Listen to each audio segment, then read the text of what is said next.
Welcome to my virtual tour of the Pollinator Paradise Garden at Chatham Mills in Pittsboro. I wanted to share what's happening at the garden during the month of June and show you some of my favorite plants and pollinators. The Pollinator Paradise Garden is a project of the Chatham County Center of North Carolina Cooperative Extension. This demonstration garden is designed to showcase pollinator habitat for the Piedmont of North Carolina. My name is Debbie Roos, and I'm an agriculture agent with the Chatham County Center of North Carolina Cooperative Extension. I created the Pollinator Paradise Garden back in 2008, and it's since grown to include over 225 unique species of plants, 85% of them native to North Carolina. I maintain the garden organically with a small group of volunteers. The garden phlox paniculata, puts on quite a show in June. This is a cultivar called Gina, which has been shown by research to be quite attractive to pollinators, like this eastern tiger swallowtail butterfly. This bumblebee has fully loaded pollen baskets from foraging on the Carolina lupin, Thermopsis villosa. The beautiful native large-flowered skullcap, Scutellaria integrifolia, starts blooming in late May and goes through the month of June. Another name for this plant is helmet skullcap. You can see the upper petals are fused and curved, forming what looks like a helmet or hood above the upper lip. I always enjoy seeing my little Carolina anole friends out and about searching for prey in the pollinator garden. The bee balm, Monarda Fistulosa, is looking great in the month of June. This is a cultivar that I really like called Claire Grace. This beautiful flower is called Mexican hat, Ratibida columnifera. Other common names are long-headed coneflower or prairie coneflower. This native non-vining clematis, Clematis ochraluca, has these really funky and interesting seed heads, which is how it got the common name of curly heads. Grosso is a cultivar of lavender that's a hybrid between the English lavender and Portuguese lavender. It starts blooming in June or July and will go all the way through September, and the bees love it. Basil Bee Balm, or white bee balm, is an excellent plant to include in the pollinator garden. The botanical name for Basil Bee Balm is Monarda clinipodia, and it gets lots of visits by bumblebees. These florets have not yet opened, but I still think it looks stunning. I just love the unique coloring of this plant, so different from the other bee balms I'm growing. And it attracts lots of different native bees from tiny to big, as well as butterflies.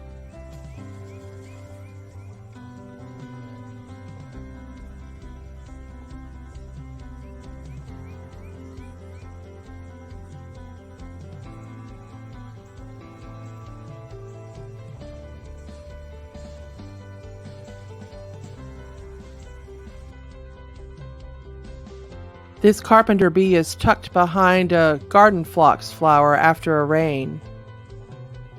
The wild quinine, Parthenium integrifolium, looks great combined with the lemon bee balm, Monarda citriodora. Lots of great diversity in this photo, with the coneflowers looking great front and center, along with Stokes aster and some native switchgrass and other species. This leafcutter bee looks like it's stretching its legs on top of a coneflower bloom. I was starting to get a little worried about my Pipevine swallowtail caterpillars. Normally I see lots of them in May and sometimes as early as April, but this year, for whatever reason, I didn't see the first caterpillars until almost mid-June. These are on the host plant, Dutchman's Pipe. I have 10 species of native milkweeds in the garden. I just love this one. This is the green Comet milkweed, Asclepias viridifolia. It has really unusual flowers, and the bumblebees and honeybees and other bees love it. I include spicebush in the pollinator garden as a host plant for the spicebush swallowtail butterfly. I started seeing signs of the caterpillars in mid-June when I saw these folded over leaves. The caterpillars spin a silk mat which pulls the leaf over on top of them to provide a protective cover during the day. So this is a fairly newly hatched caterpillar, very tiny. One of the beds in June highlighting the orange coneflower, mountain mint, staghorn sumac, and threadleaf ironweed. I love this combo of the bee balm up front with the coneflowers, blazing star, Culver's root, and way in the back you can see the common milkweed. A closer up view of the blazing star, Liatris baccata, with Culver's root and coneflower behind it. Now we have an even closer look at this combination of coneflower and Culver's root. Note the green coneflower blooms. That's the result of aster yellow's disease, which is vectored by an aster leafhopper. Normally I remove the plants, but sometimes they just look so cool and funky I leave them for a little while. Purple coneflower, Echinacea purpurea, looks fantastic paired with the Stokes aster, Stokesia laevis. This cultivar is called Peachy's Pick. So now a few days later, and we're checking back in with our spicebush swallowtail caterpillars. It was pretty cool to catch this one actually after it spun the silk mat on the leaf, and it's moving its head back and forth. That helps dry it, which will cause the leaf to curl up, providing that protective shelter that I mentioned earlier. And now we're looking at a late instar spicebush swallowtail caterpillar hiding out in that protective shelter of the folded over leaf. You can see the white silk mat on the leaf surface in front of it. These caterpillars have these fake snake eyes to help ward off predators. A beautiful combination of the orange coneflower, Rudbeckia fulgida, with some perennial geranium and poppy mallow behind it in the shadows. A very tiny eastern-tailed blue butterfly is perched on this flower bud. Scaly blazing star, Liatris squarosa, is paired with the wild quinine and Appalachian mountain mint. Here's a closer-up view of the beautiful plump blooms of the scaly blazing star. Just gorgeous. This sweat bee is foraging on the really unusual blooms of the wild quinine, Parthenium integrifolium. One of my favorite and unusual native spring bloomers is goat's rue, Frozia virginiana. This member of the pea family has lovely bicolored blooms that the butterflies and bees enjoy. Like this leafcutter bee, which is busy foraging on the blooms. You can see the pollen she's collected on the underside of her abdomen.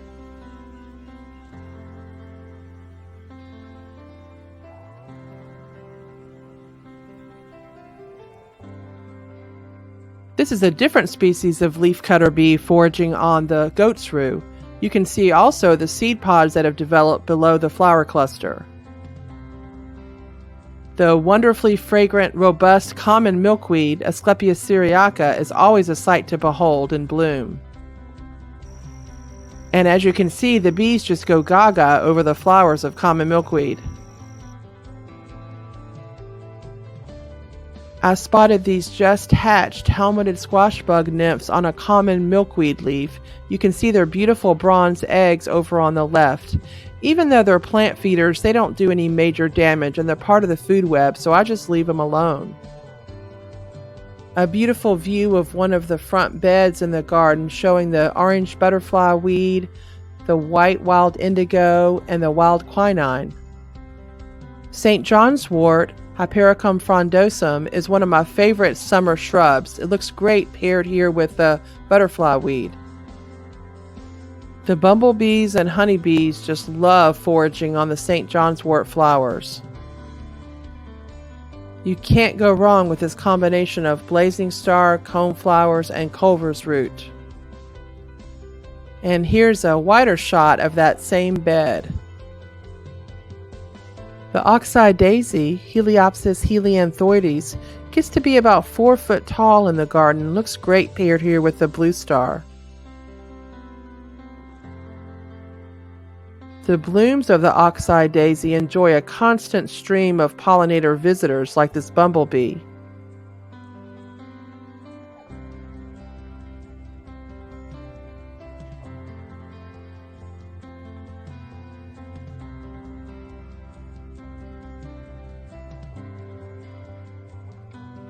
The shrub in the back is called Staghorn Sumac, Rus typhina. This particular cultivar is called Tiger Eyes and has this wonderful chartreuse foliage, which provides a really nice backdrop for the mountain mint. You'll find coneflowers galore in the pollinator garden in June. The zebra longhorn beetle will consume pollen on blooms like this purple coneflower.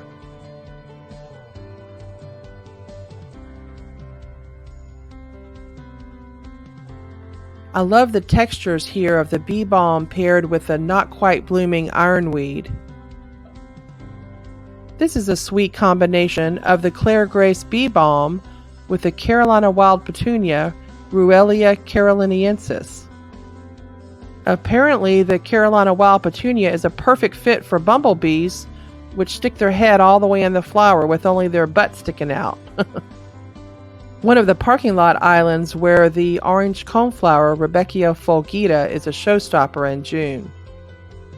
Dwarf indigo bush, Amorpha herbaceae, is a spectacular native deciduous shrub that has these beautiful long spikes of tie-dyed flowers. Lots of different native bees visit the dwarf indigo bush, and it's also the larval host for the silver-spotted skipper and southern dogface butterflies.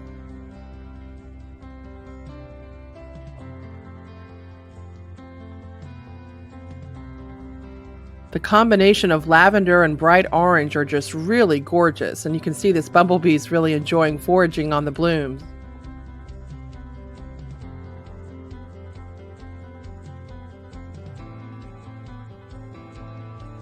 And you can tell how busy this bumblebee has been by the bright orange, fully loaded pollen baskets on her hind leg. I was so thrilled in early June when a zebra swallowtail butterfly paid us a visit to nectar on the buttonbush blooms. Lemon bee balm, Monarda citriodora, attracts lots of different pollinators like this bumblebee, as well as predators. It definitely seeds in quite readily, but it's real easy to pull out if it goes where you don't want it to go. The beautiful purple prairie clover, Dahlia purpurea, is native to central and southern U.S. Here you see it mixed with the world tick seed, Coreopsis verticillata.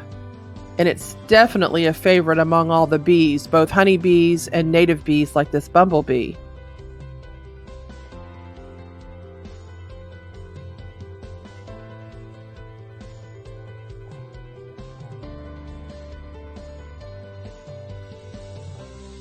I love watching the bees inserting their long tongues into the blooms.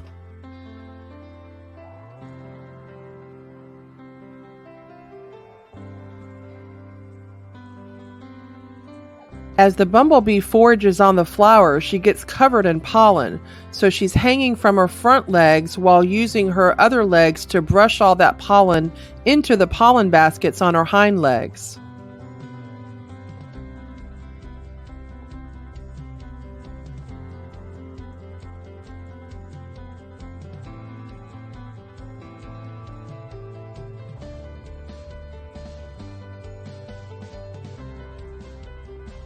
White wild indigo, Baptisia alba, is still blooming into June, much to the delight of this bumblebee.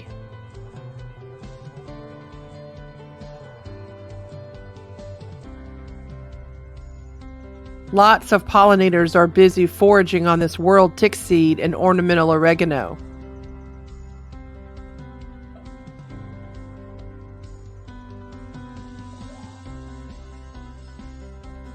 The orange butterfly weed, Asclepias tuberosa, looks great paired with the evergreen Adam's needle, Yucca filamentosa, especially when the Adam's needle is blooming.